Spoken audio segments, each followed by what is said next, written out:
Global smooth flotilla की आखिरी कश्ती को भी इसराइल ने कब्जे में ले लिया। फ्लोटिला की कश्ती गजा की जानिब रवां दवां थी। पोलैंड के झंडे वाली कश्ती पर 6 अफराद सवार थे। बुध से अब तक इसराइली फौज 43 कश्तियों को कब्जे में ले चुकी है।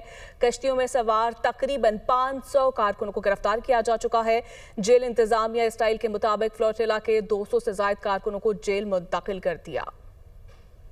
ग्लोबल स्मूथ फ्लोटिला की आखिरी कश्ती को भी इसराइल ने कब्जे में ले लिया। फ्लोटिला की कश्ती गजा की जानिब रवां दवां थी। पोलैंड के झंडे वाली कश्ती पर 6 अफराद सवार थे। बुध से अब तक इसराइली फौज 43 कश्तियों को कब्जे में ले चुकी है।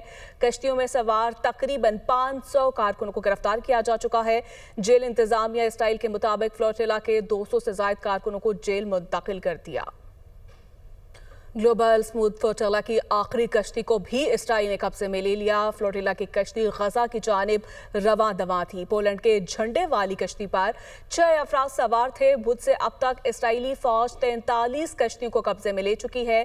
कश्तियों में सवार तकरीबन 500 कारकुनों को गिरफ्तार किया जा चुका है। जेल इंतजामिया इसराइल के मुताबिक फ्लोटिला के 200 से ज्यादा कारकुनों को जेल मुंतकिल कर दिया।